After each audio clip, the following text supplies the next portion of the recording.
Well నాకైతే ఇది breath taking view అయితే అనిపించింది.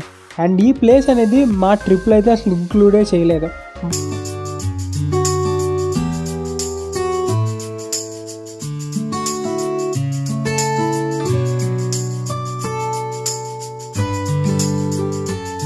ఎందుకంటే చిన్నప్పటి నుంచి చాలా సినిమాలు చూస్తుండే, అందులో సాంగ్ షూట్స్ అనేవి ఇలాంటి లొకేషన్లోనే షూట్ చేసేవారు. సో ఇక్కడి నుంచి ఫ్యూ మినిట్స్లో మనం అయితే లక్సంబర్గ్ కూడా వెళ్ళిపోవచ్చు. అండ్ దీని కాస్ట్ వచ్చేసి €125 per day. Hi guys, welcome to my Belgium trip. And ఇది వచ్చేసి నా third video of the trip. So last వీడియోలో నేనైతే బ్రసెల్స్లో ఉన్న గ్రాండ్ ప్లేస్ని అండ్ అక్కడ ఉన్న లోకల్ క్యూజిన్ అయితే ఎక్స్ప్లోర్ చేశాను. మీరు ఆ వీడియో చూడకపోయి ఉంటే ఆ లింక్ కింద డిస్క్రిప్షన్లో ప్రొవైడ్ చేస్తా, చూసేయండి. సో బ్రసెల్స్ గ్రాండ్ ప్లేస్ తర్వాత నేను ఎక్కడికి వెళ్ళా, సో నా డే నేను ఎలా ఎండ్ చేశా, సో ఈ ట్రిప్లో ఇంకొన్ని ఇంట్రెస్టింగ్ థింగ్స్ తెలుసుకోవాలనుకుంటే ఈ వీడియోని లాస్ట్ వరకు చూసేయండి. సో ఇప్పుడు ఎలాంటి డిలే చేయకుండా let's dive into the video.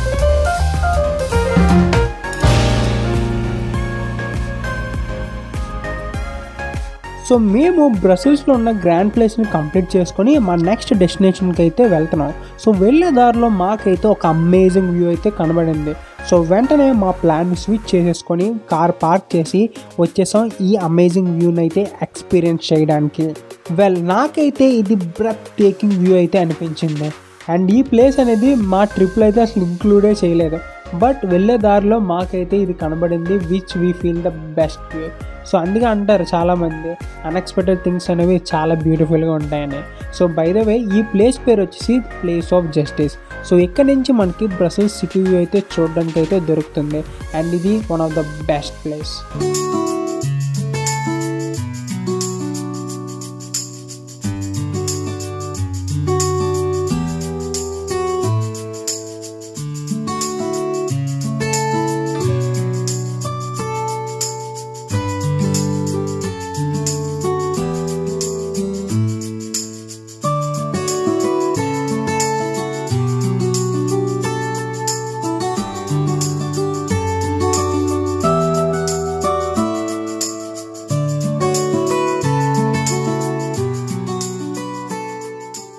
So దీన్ని ఎక్స్పీరియన్స్ చేయడానికి చాలామంది జనం అయితే వస్తూ ఉంటారు.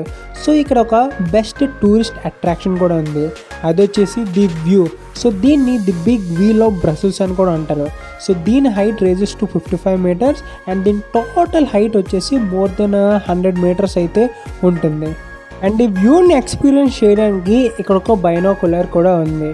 సో ఓవరాల్గా నా ఎక్స్పీరియన్స్ గురించి మాట్లాడుకోవాలంటే నాకైతే ఈ ప్లేస్ తెగ నచ్చేసింది, ఎందుకంటే చాలా పీస్ఫుల్గా ఉంది అండ్ ఫ్రెష్ ఎయిర్ కూడా వస్తుంది. సో నేనైతే చాలా బాగా ఎంజాయ్ చేశాను. సో యాక్చువల్గా బ్రసెల్స్ గ్రాండ్ ప్లేస్ తర్వాత మేమైతే ఇంకో ప్లేస్కి వెళ్ళాల్సి ఉండేది, బట్ మీ అందరూ ఈ వ్యూ దగ్గర అయితే లాక్ అయిపోయాం. ఇప్పుడు ఆ ప్లేస్కి వెళ్ళడానికి అయితే అవ్వదు. అండ్ నేను బ్రసెల్స్లో ఒక థింగ్ అయితే బాగా అబ్జర్వ్ చేశాను, ఏంటంటే ఈ కిక్ స్కూటర్స్ అనేవి ఎక్కడ పడితే అక్కడ ఉన్నాయి, which is not free but extremely cheap to use. So ఇప్పుడైతే టైం వచ్చేసి 3:30 అవుతుంది అండ్ మీ అందరం ఎగ్జాస్ట్ అయిపోయి అండ్ చాలా ఆకలి మీద కూడా ఉన్నాం. అండ్ మీ అందరం డిసైడ్ అయింది ఏంటంటే బ్రసెల్స్లో లంచ్ చేద్దామని. సో ఇప్పుడు యాక్చువల్ హెడేక్ అనేది స్టార్ట్ అయింది. ఏంటంటే మీరు గ్రూప్గా ట్రావెల్ చేస్తున్నప్పుడు ఎప్పుడు కూడా మెజారిటీ విన్ అవుతుంది. సో మా ఫ్రెండ్స్ అందరూ డిసైడ్ అయింది ఏంటంటే ఇండియన్ ఫుడ్ తిందామని.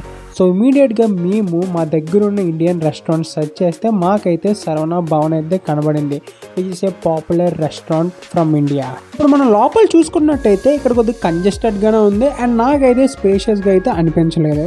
సో ఇప్పుడు మెనూ మీద ఒక లుక్ అయితే వేసేద్దాం. అండ్ టు మెన్షన్ ఈ సరవణ భవన్ వచ్చేసి వెజిటేరియన్ రెస్టారెంట్. సో ఇక్కడ మనకి అన్ని టైప్ ఆఫ్ వెజిటేరియన్ ఫుడ్ దొరుకుతుంది, from starters to dessert. And ఇప్పుడు మనం ప్రైజెస్ కంపేర్ చేస్తే నెదర్లాండ్తో కంపేర్ చేస్తే బెల్జియంలో ఫుడ్ రేట్ కొద్దిగా తక్కువగానే ఉన్నాయి. వెల్ మా ఫ్రెండ్స్ అందరూ థాలీ అయితే ఆర్డర్ చేశారు, విచ్ కాస్ట్ €17. బట్ మా గ్రూప్ మొత్తానికి నొక్కనే మష్రూమ్ బిర్యానీ అయితే ఆర్డర్ చేశాను. అండ్ ఇక్కడ చూసుకున్నట్టయితే థాలీలో చాలా వెరైటీస్ ఆఫ్ కర్రీస్ ఐటమ్స్ అయితే ప్రొవైడ్ చేశారు అండ్ మా ఫ్రెండ్స్ అందరూ చాలా హ్యాపీగా దాన్ని అయితే ఎంజాయ్ చేస్తున్నారు. బట్ సాడ్లీ నేను మాత్రం నా బిర్యానీ కోసం వెయిట్ చేస్తూనే ఉన్నా, ఎంతసేపు అయినా అది రావట్లేదు. సో ఈ టైంలో మా ఫ్రెండ్స్ అందరూ వాళ్ళ ఫుడ్ని సగం అయితే తినేశారు. అలా లాంగ్ వెయిట్ చేసిన తర్వాత నా మష్రూమ్ బిర్యానీ అయితే వచ్చేసింది. ఇదైతే చూడడానికి చాలా కలర్ఫుల్గా ఉంది అండ్ దీని కాస్ట్ వచ్చి €15.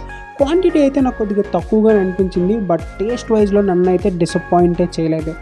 చాలా బాగుంది. ఆ అరోమాకి, ఆ డెప్త్ ఆఫ్ ఫ్లేవర్కి నేనైతే ఫ్యాన్ అయిపోయాను. మా మీల్ కంప్లీట్ అయిపోయిన తర్వాత మేమైతే మా నెక్స్ట్ డెస్టినేషన్కి అయితే స్టార్ట్ అయిపోయాం. అండ్ అది వచ్చేసి బెల్జియం బార్డర్లో అయితే లొకేట్ అయి ఉంది. మేము ఎందుకు అక్కడికి వెళ్తున్నామంటే మా నెక్స్ట్ డే వచ్చేసి లక్సంబర్గ్లో.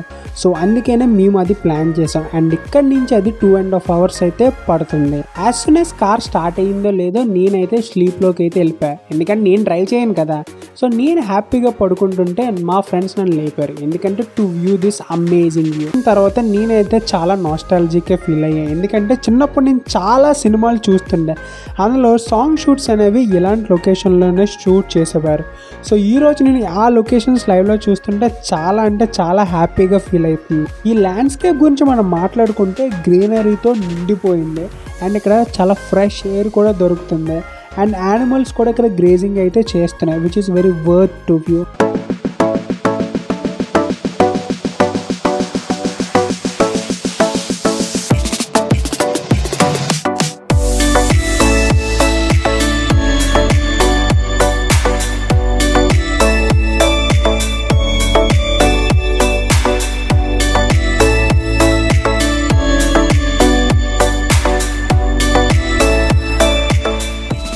ఆ నేచర్ని ఎంజాయ్ చేసుకుంటూ మేమైతే ఇప్పుడు మా హోటల్ స్టేకి అయితే వచ్చేసాం.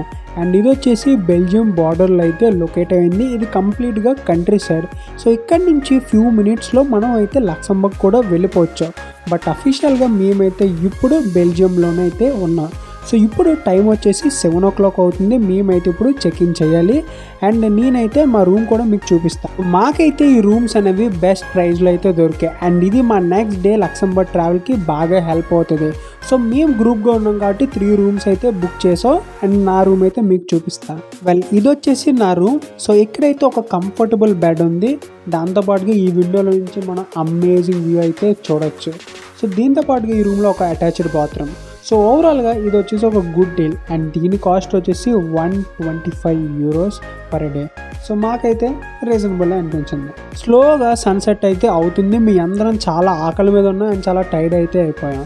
అండ్ నేనైతే నా డేని ఈ పిజ్జాతో అయితే ఎండ్ చేయబోతున్నా. అండ్ ఇంకొక విషయం ఏంటంటే ఈ పిజ్జాని మేమైతే లక్సంబర్గ్ నుంచి అయితే తెచ్చాం. సో ఇప్పుడు మనం ఈ పిజ్జా టేస్ట్ గురించి మాట్లాడుకుంటే నాకైతే బాగా నచ్చింది. సో మీకు ఈ వీడియో ఎలా అనిపించిందో కింద కామెంట్ చేయండి. సో నెక్స్ట్ వీడియోలో నేనైతే లక్సంబర్గ్ వీడియోస్తో అయితే మీ ముందు వస్తాను.